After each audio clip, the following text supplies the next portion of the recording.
Well, welcome everyone. My name is Chris Lopez, and I'm a realtor over at YourCast Real Estate. And this webinar is the November Roundup for Denver real estate investing. And the best way to describe it is it's like a virtual cup of coffee sitting around talking about what's happened this month in the market around Denver. So I have Charles Roberts joining me, who's an investor and also the president of YourCast Real Estate and just a phenomenal resource for pretty much everything investing around Denver. So Charles, thank you for joining us. Yep. Hey, Chris. Hey, and just if this is your first webinar with us, guys, this is one we do at the end of every month. And there's two ways to get it. You can actually get the recording on the website at denverinvestmentrealestate.com/webinar10. Or you can always catch the recording on our podcast channel. Just go to iTunes or Google Denver Real Estate Investing Podcast will pop up. So the reason we do that is so the webinar, it's great to come to live, interact with us, ask questions, but I know our schedules always don't mesh. If you can't make it live, catch the recording on our podcast. That way you can stay plugged in from month to month.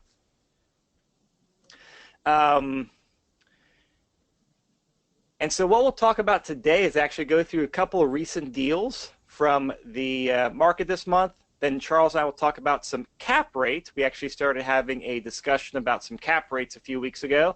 And then discussing a discussion about the proposed tax changes.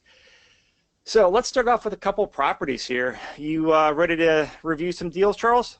Absolutely. Just close a couple deals. Let's walk through some numbers. All right. So this first one, we will talk about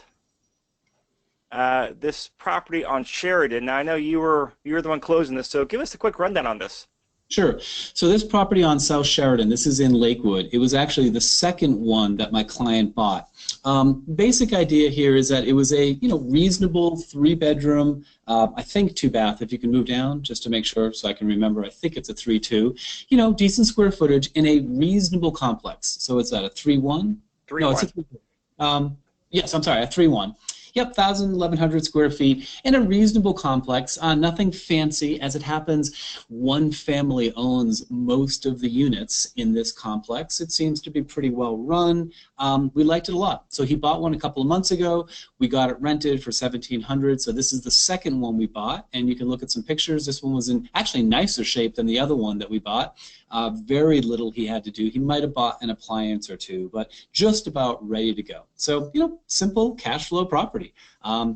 It was, I believe this one was non-warrantable. We definitely used First Bank for the loan. He got a 7-1 ARM. I think he got like 4% interest rate. Just simple deal. So in investing, you hear so much about you got to get the perfect deal. You got to find this. You got to knock on this door. Your clients want 30% off.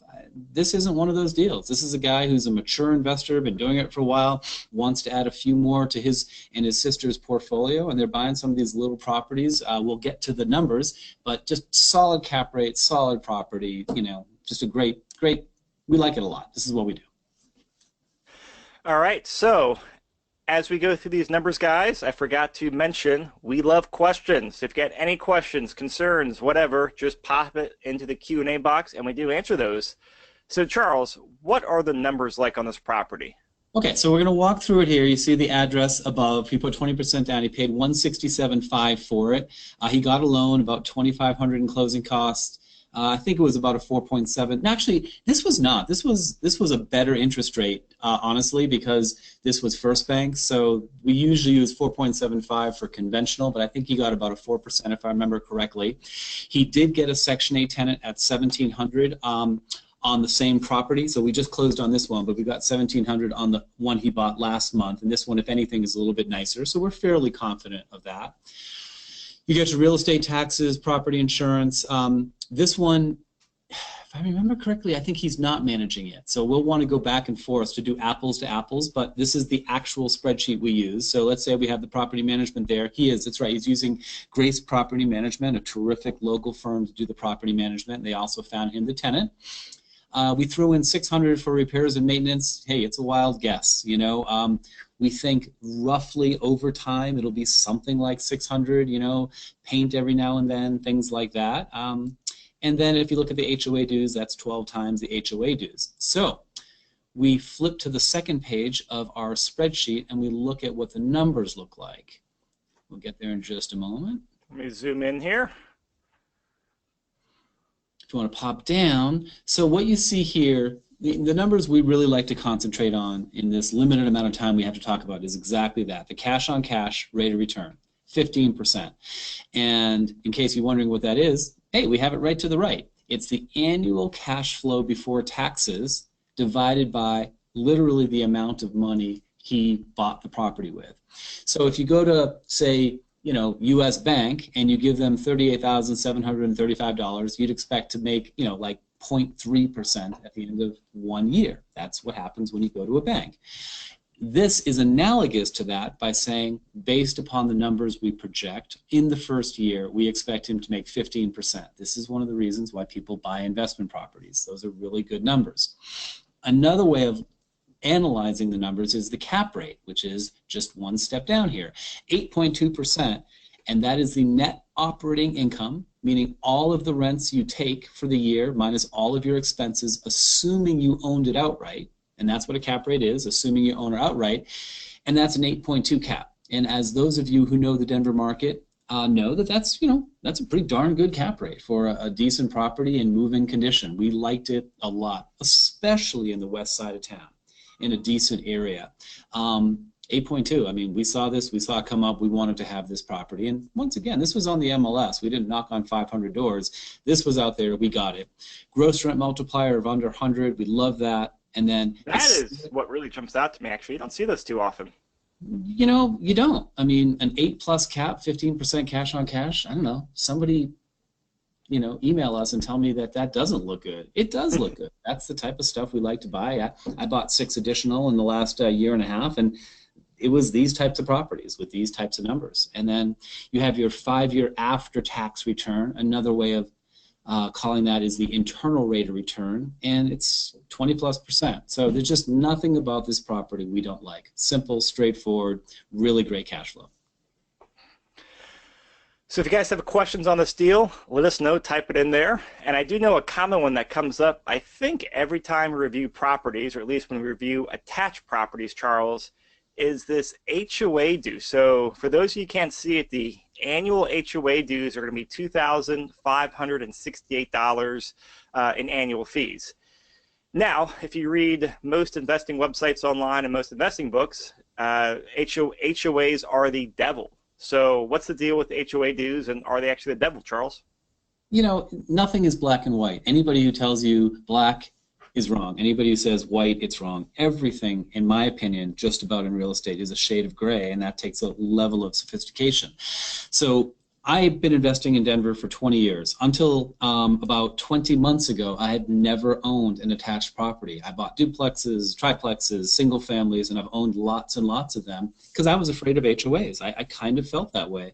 But what we found is the numbers have just gone the way of, we just don't buy a lot of single families or multi-units these days because the returns, the cash on cash, the cap rates tend to be better with the attached. So I bought 6 of them, and I got to tell you, they've been fine. There's pros and cons, and anybody wants to ask some questions or touch base with us, we can talk about it more, but of course there are pros and cons.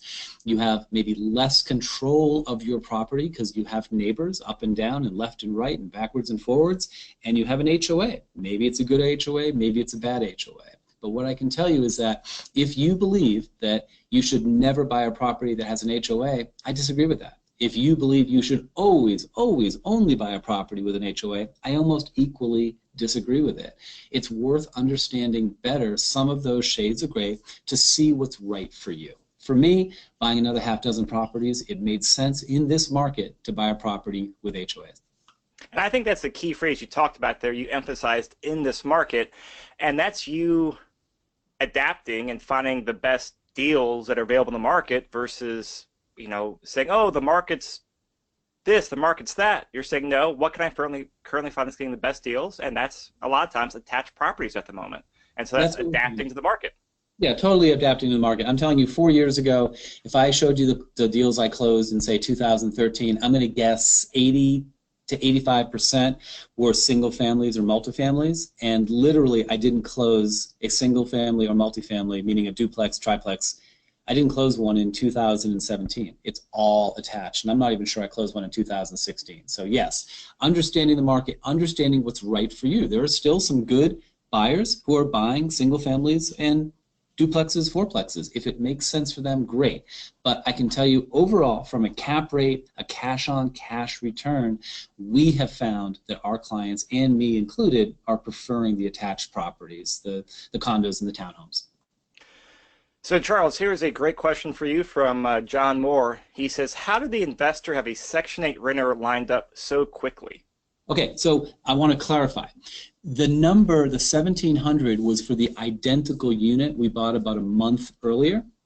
So this unit, upon sale, didn't have one, but we believe very strongly that we'll have another Section 810 at 1,700. And he might even, this was like 10 days ago since the last time I talked to the buyer, we might have it already, but it's about as good a comp as you can get. We have literally the same layout in the same complex, not quite as in good shape, got a Section 810 at 1,700. So I would be happy to bet you a cup of coffee that we'll get 1,700 for this one.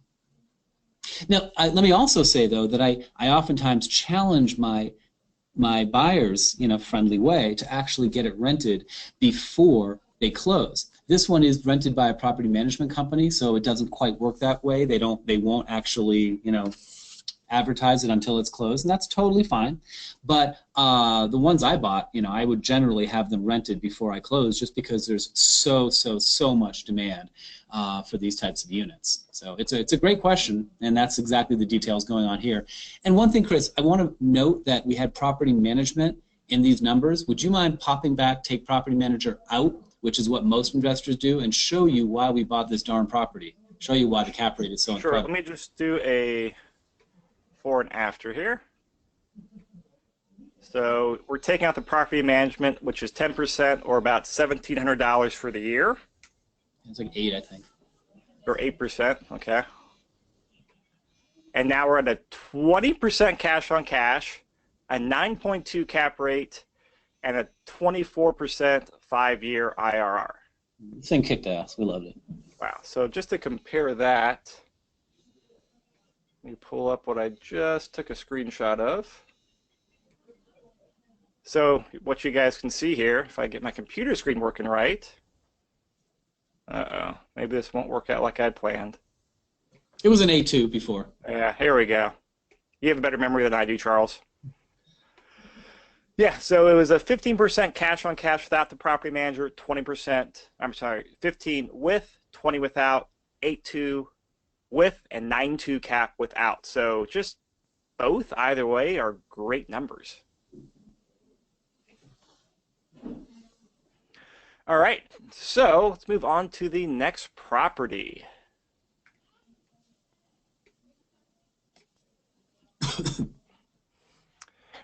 All right, Charles, so give us the rundown on this, and I'll scroll through the photos so people can see, because this is actually a really nice looking unit from what I remember.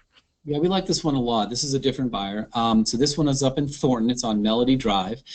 We took a look at it. We actually talked to the neighbor. I think this is on the 2nd or 3rd floor, whichever, and the neighbor was an own rock, so across the hallway, an exterior entrance, so a nice entrance. So if you see the door right there, go left. Go left. Yeah, outside that door, that's the front door. Nope, left. Okay, stop. Right, stop. Right there where the door is, if you open that up, then across the hallway is the neighbor. He was a nice guy, single guy, owner rock, who bought his place and fixed it up. And one of the things we liked about it, he was saying, he'd lived there for 3 years, 3 months, thought the HOA was doing a good job. We just got a little bit of ground knowledge, and that was helpful. As you can see, the place was immaculate. It was a fix and flip. It was actually staged. It was, like, my house will never look this nice. This looks so nice. So we got it. So I've got an investor. This was his first purchase. Truly analytical guy, way more analytical than I do. He works for like a law firm with some sort of consulting company. Super smart guy. And we'll go to the analysis and we'll show you why we thought that this was a really solid property. All right, I'll just finish the photos real fast because that is, wow, that's actually a really nice kitchen. Honest to God, man, this thing was great, And the flipper, I'm sure, made money, and he was good to work with. He was I believe if I remember right, he was a flipper and the agent. All right, let's go over the analysis here.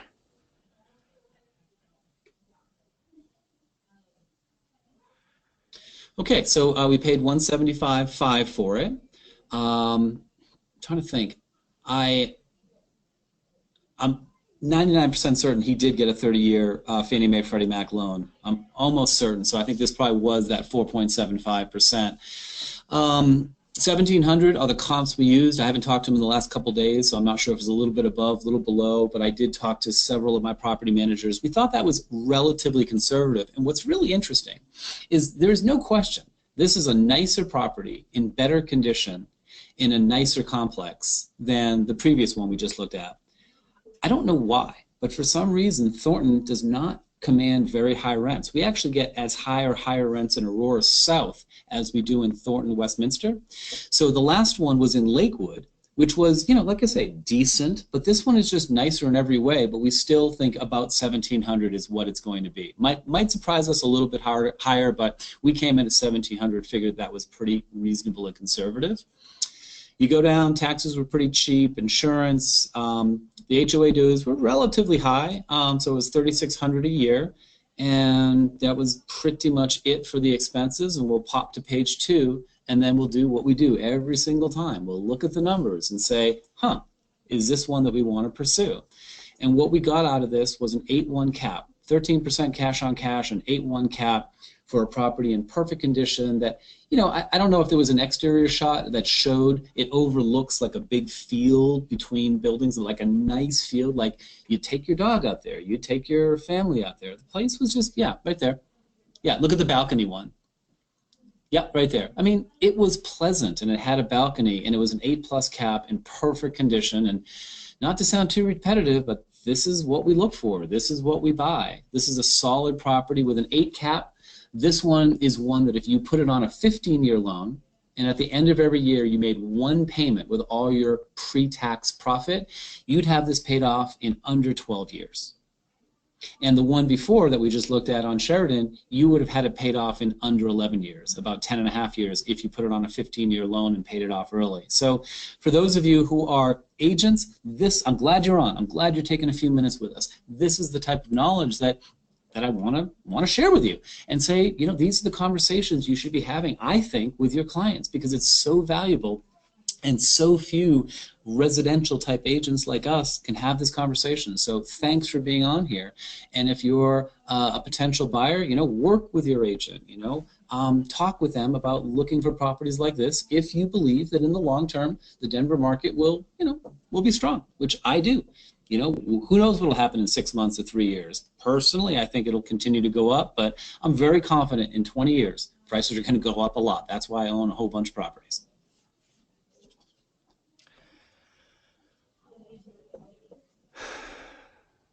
All right, my computer's going slow today, guys. I apologize on that. So moving forward to our next topic here, if you guys have questions on those case studies, type them in there. We'll come back and loop around to them. But a couple weeks ago, Charles and I started discussing some cap rates. And what has happened more often, or more than once, I'll say at least, is it'll be 8 or 9 p.m. at night, and one of us gets an idea or has a question, or somehow we get discussing on spreadsheets, and then an hour later we spend an hour discussing formula or why this is that or why we think it should be that.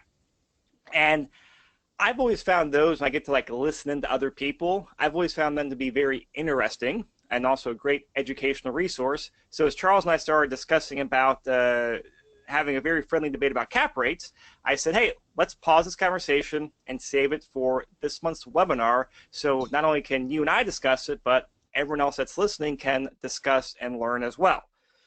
So to give you the backstory, a client of ours had emailed, this was only about 2 or 3 weeks ago, as we were emailing back and forth some deal analysis, and the property needed some work, probably about, I think, like $7,000 or $10,000 in estimated fix-up cost. And he said, I find it really interesting that adding to the initial cost doesn't affect the cap rate.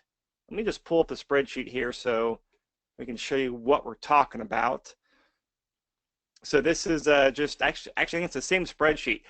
Yeah, this was the same spreadsheet. So the place was going to cost about $205,000 with an estimated repair cost of $7,500. So we put that in this line here of the initial repair cost. So I won't go through all the other numbers, but you can see that would show as a 8.5 cap rate. Now, if we remove those initial repair costs to 0, the cap rate stays the same.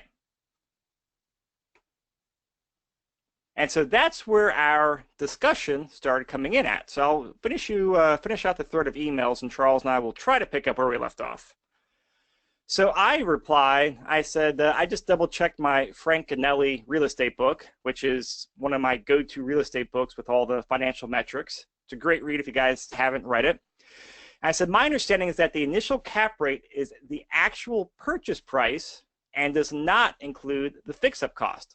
Then once the fix-up is done and the forced appreciation ups the value, the new value is used to calculate the cap rate. If you're doing it on paper to project the future value, then it's the pro forma cap rate. So someone, when I did my brief stint as a commercial brokerage for like brokers 2 months, someone explained to me at that firm saying cap rates are a snapshot of the current numbers.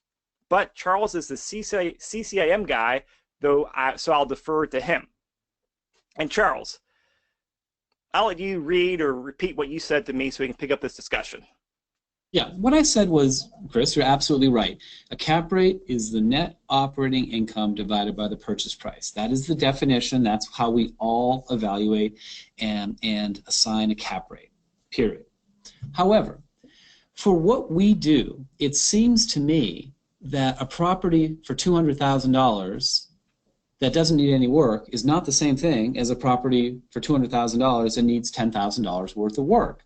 So what I decided to do is update the spreadsheet and say, I think that where we say how much work it needs to be done, that should be added to the purchase price. And yeah, we're by definition using a different version of a cap rate, but to me, if a property needs $10,000 worth of work, literally I want to say, oh, well, the cap rate's a little bit lower, because it's a little more expensive. That just seems very logical.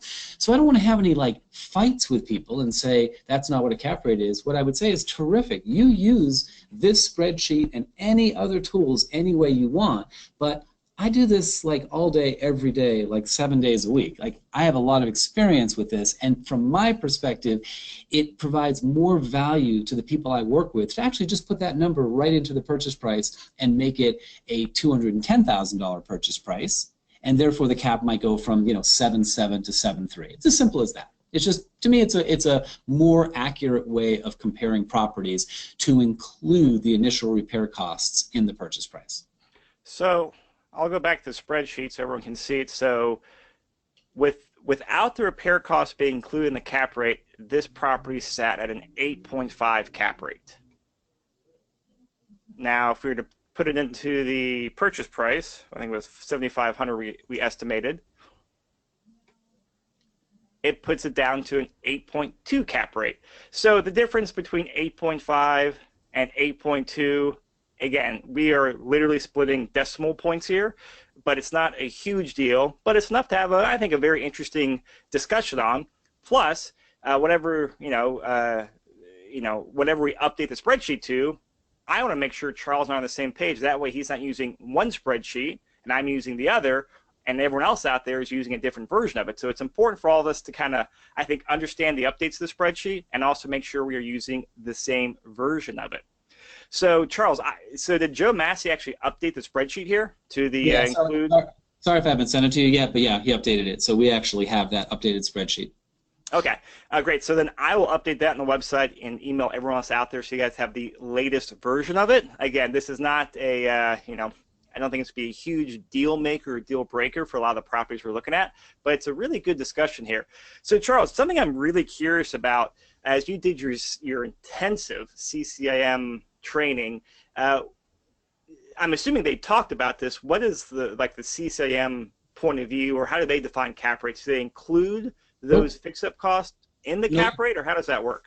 No, cap rate is the NOI divided by the purchase price. I mean, that is the cap rate. That's the definition. You'll see it that way a million times. So it's almost like, I don't want to get too complicated, but ours is a cap rate with an asterisk next to it. I think it's more accurate for what we do. But no, CCIM and everybody else defines it exactly the way you did.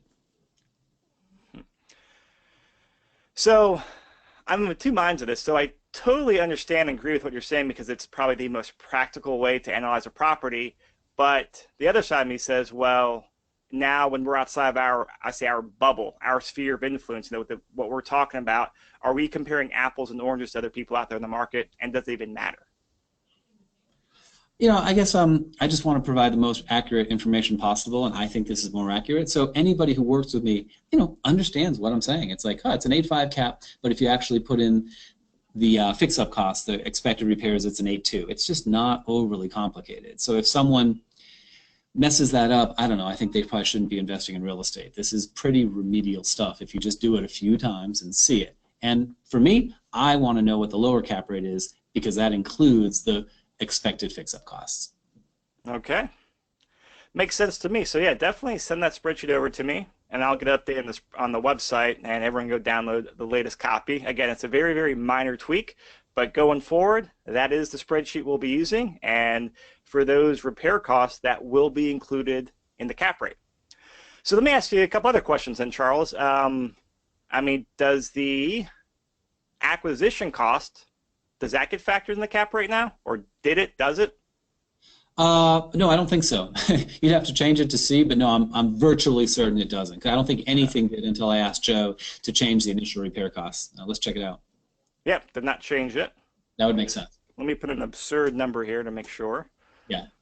And the truth is, I don't want it to because I don't. This isn't. I'm not getting my PhD. I'm not trying to impress an employer. I'm trying to just get to the basic data me and my clients need to evaluate a property. So yes, we could make it potentially more accurate by doing the same thing with acquisition costs, but we're okay calling acquisition costs, about $2,500. But when you have a place like Melody that is absolutely perfect, and then you have another one we're looking at that needs $12,000, that's actually a material difference on a $200,000 property. That's where I think we would want to include that into the cap rate. That's why we did it.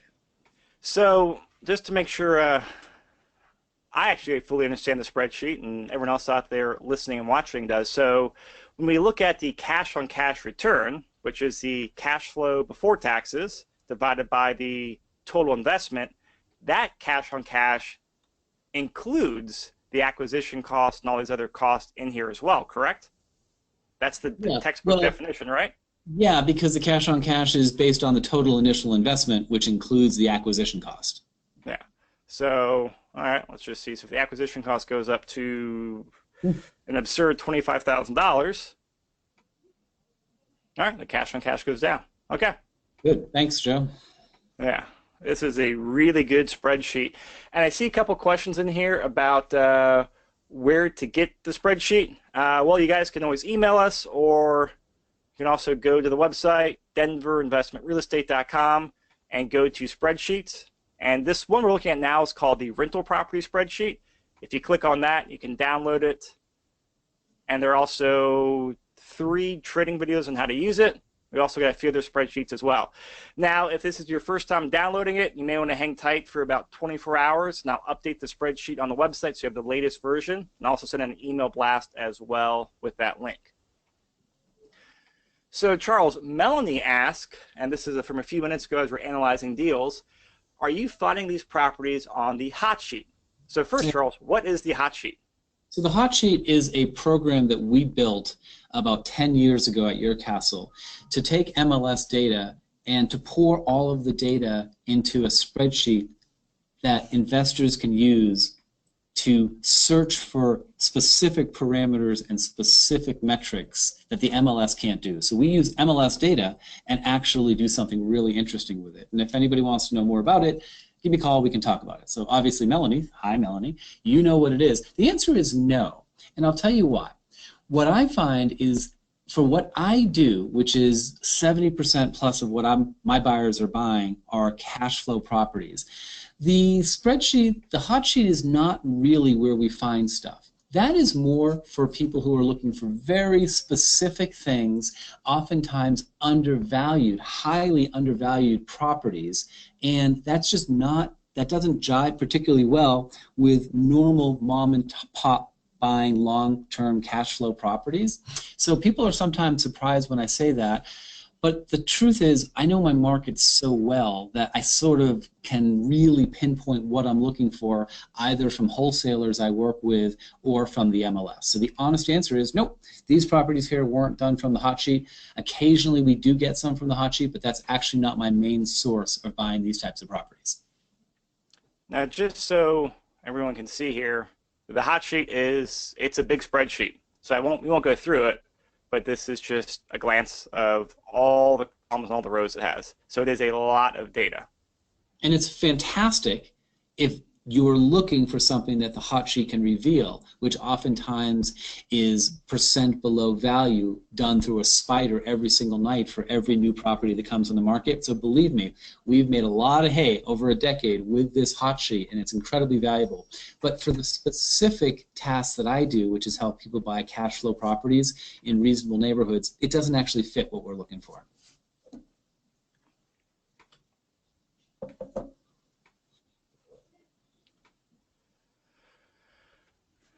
All right, so the next topic I want to talk to you about, Charles, is actually taxes. If you guys have followed any headlines, there's been a lot of talk, I think, the last 3 or 4 weeks now about the potential tax bills that how the House, the Senate, and the President may sign into law. And I actually scanned the headlines really quickly before we hopped on the webinar, and I did see a headline that said Mitch McConnell, the Speaker, not the Speaker, but the Senate Majority Leader, said they have enough votes to pass it. So there's a good chance that looks like it actually may come to fruition.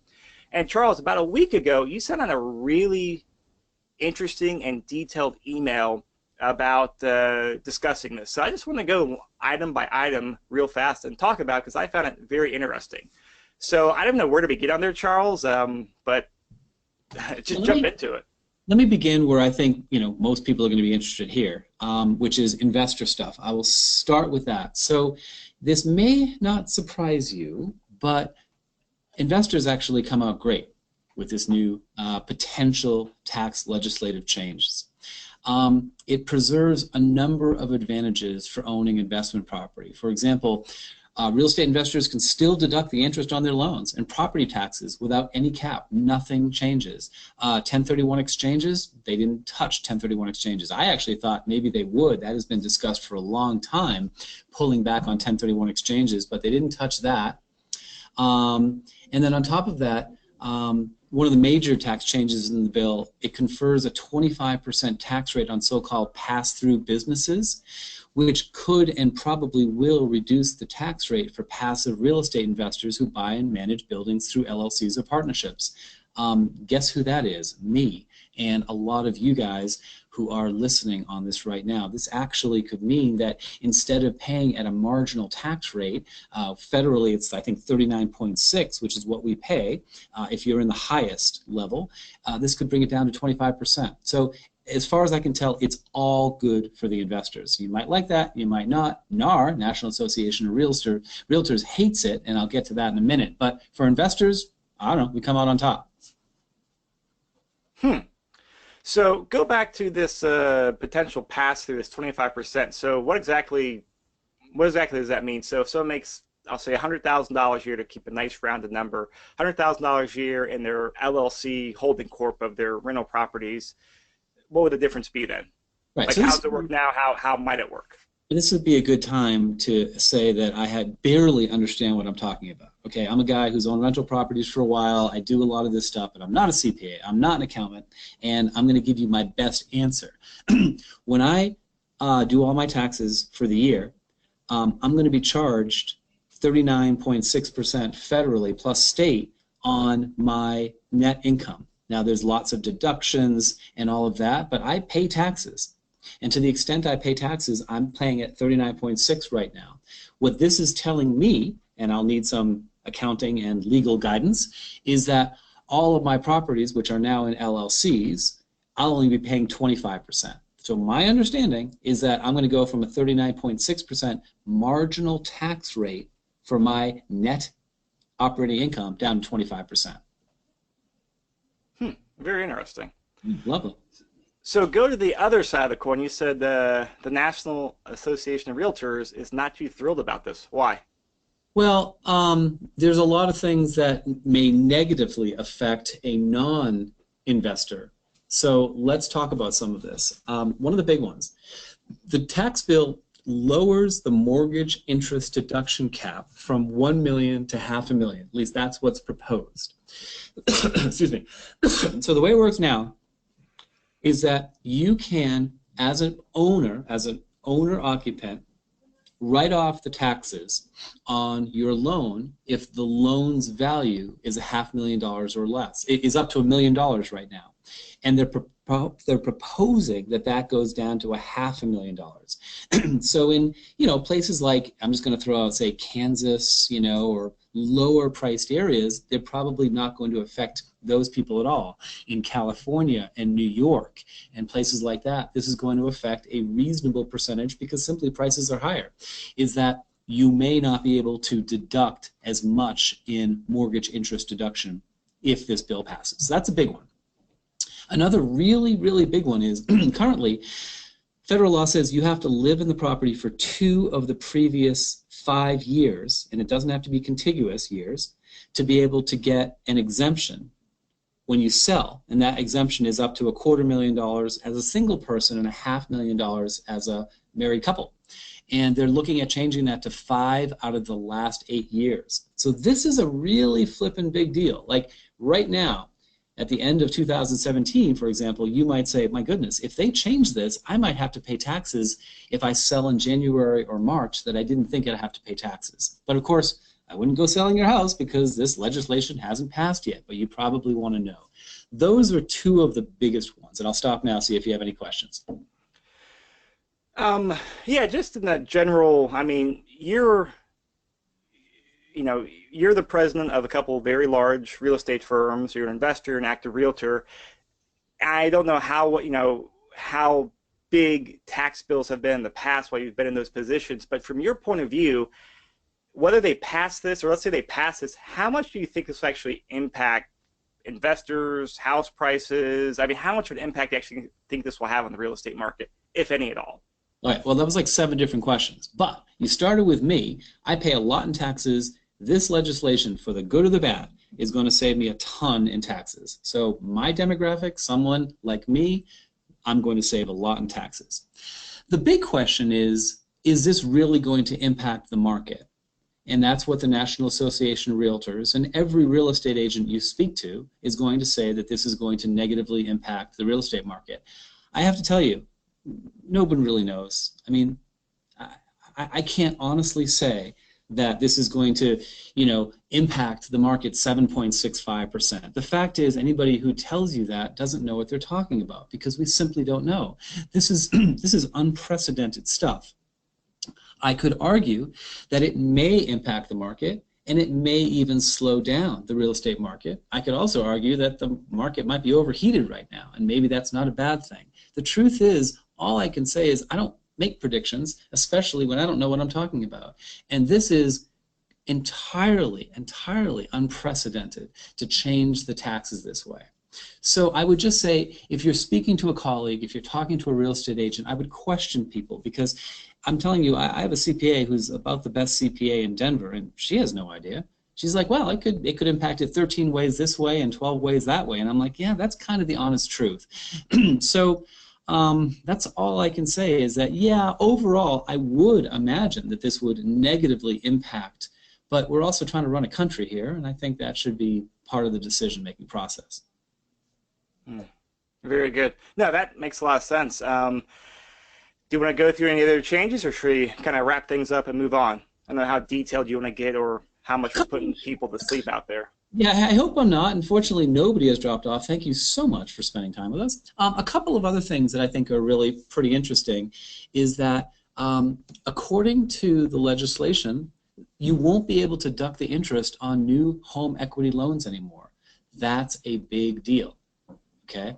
A lot of you have pulled home equity loans for whatever reasons, and a lot of you I know on this call have done it to purchase property, because if you pull a HELOC, that is actually considered cash. You get some equity in a property, pull a HELOC, that's cash down payment for your next property, and you're looking at deducting that. Part of this legislation would say that you can't deduct that. So that's a big one right now. Those, I think, are the top ones that I think the most important thing that will affect us and potentially affect the market. Just a couple of words here. One, it's not final. We don't know what's going to happen. I mean, just last night, they were talking about a hiccup because somebody sort of seemed to realize that this might add $1.5 trillion to debt, and they were talking about saying, hey, maybe we shouldn't do this. So don't make any rash moves or decisions thinking, A, you know whether this is going to pass or not, B, you know in what form it's going to pass, and then C, even if it did pass in a form you could predict, how it's going to affect the market. This would be a perfect example of concentrate on what you can concentrate on and you can control on. Can't keep on following this, listen to blogs like this, think about it, but until it's actually set in stone, I wouldn't be making any decisions. I agree with you, but it sure is fun to speculate about it. Yeah, it is. That's what we do 18 hours a day. All right, guys, so a few more things as we wrap up here. We got a couple classes coming up. Charles and I are teaching a house hacking class next Wednesday on December 1st at, not December 1st. That should be, December 7th, I believe, or December 6th. What day is that? 6, I think. There we go. December 6th at 5:30 p.m. This will be a live in-person class at the Your Castle headquarters. You can go to the calendar at denverinvestmentrealestate.com or the Your Castle trading calendar. It'll be on there.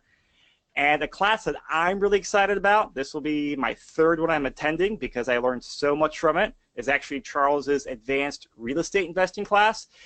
And it is literally like a 3-hour roll up your sleeves and dive into some deep data and go through some very interesting scenarios about real estate investing. So he's teaching that Saturday, December 9th, between 10 a.m. and 1 p.m. Same location at the Your Castle headquarters. And guys, like I said, I'm going back here again because I truly learn a lot every time I go there because it's so much data that if I walk away with a firm understanding about like one topic or one scenario that Charles talked about, I'm happy. And I figure probably by the 10th time I hear him speak about it, I'll have a firm understanding of all the topics he discusses on there. So it is a great class. Charles, anything you want to talk about that class or the best, what people could do to prepare for that class? Yeah, I don't know how you can prepare. I mean, basically roll up your sleeves. This is the favorite class that I teach. I mean, it really is 3 hours of deep, deep knowledge, and I have more fun teaching it, I think, than you're even going to have attending it because I learn so much every time I go through this. But if you want to understand some stuff about real estate, about our market, about how the compounding effect can build wealth in real estate, this is the class for you, and I hope you can make it.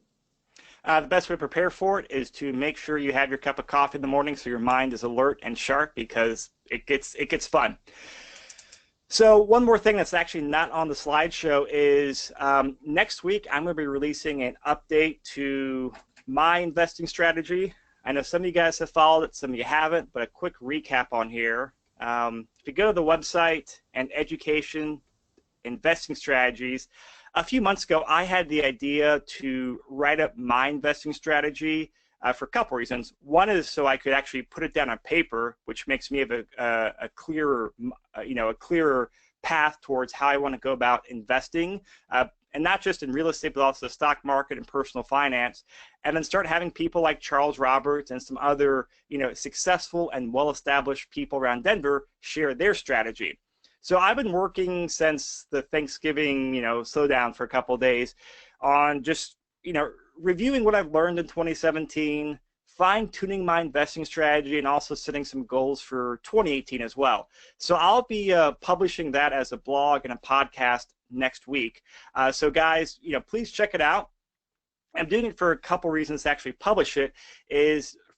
For one is I actually love talking about this stuff. You heard Charles and I just banter about taxes and cap rates. Like, we do enjoy the minutia of this stuff, and we like discussing it for ourselves and discussing it with other people out there.